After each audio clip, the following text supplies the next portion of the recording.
Assalamualaikum warahmatullahi wabarakatuh. Saya Lailatul Istima dari Pendidikan PSDB 19B, Fakultas Ilmu Sosial dan Hukum, Universitas Negeri Surabaya. Dan video ini saya mengunjungi masjid terbesar kedua setelah Masjid Istiqlal, yaitu Masjid Nasional Al-Akbar Surabaya, yang terletak di Kelurahan Pagesangan, Kecamatan Jambangan, Kota Surabaya. Masjid Nasional Al-Akbar atau biasa disebut Masjid Agung Surabaya ialah masjid terbesar kedua di Indonesia yang berlokasi di kota Surabaya, Jawa Timur setelah Masjid Istiqlal di Jakarta. Posisi masjid ini berada di wilayah Kelurahan Pagesangan, Kecamatan Jambangan, Surabaya, dan tepat di samping jalan tol Surabaya Gempol. Ciri yang mudah dilihat adalah kubahnya yang besar didampingi 4 kubah kecil yang berwarna biru, serta memiliki satu menara yang tingginya 99 meter. Masjid ini didirikan di atas sebuah tanah seluas 11,2 hektar. Masjid Nasional Al-Akbar Surabaya memiliki luas bangunan seluas 28.509 meter persegi dengan kapasitas 59.000 jamaah. Desain arsitekturnya dikerjakan oleh tim dari Kampus Institut Teknologi Surabaya dengan konsultan ahli yang telah memiliki berbagai pengalaman yang banyak di bidang arsitektur. Menurut letak geografisnya, Masjid Nasional Al-Akbar Surabaya dibangun di sebuah area yang letaknya di antara wilayah Kecamatan Jambangan dan Kecamatan Gayung Sari, Surabaya. Lebih tepatnya, di Jalan Masjid Al-Akbar Utara nomor 1 Pagesangan, Surabaya.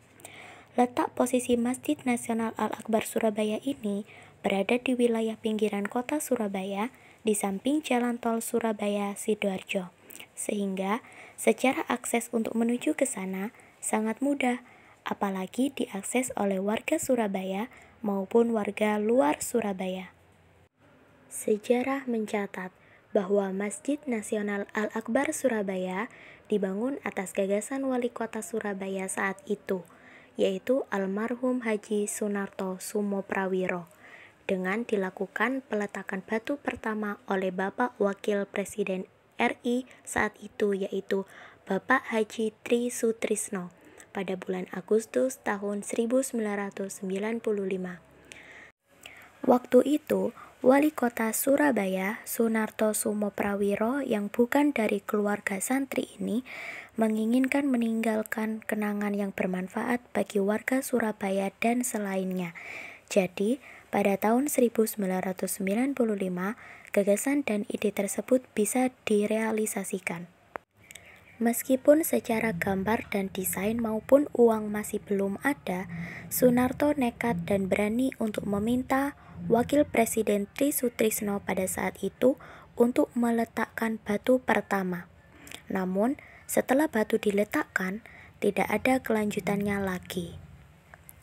Dengan melihat kondisi yang demikian itulah, Tri Sutrisno yang juga asli arek Surabaya tak tega dengan apa yang terjadi.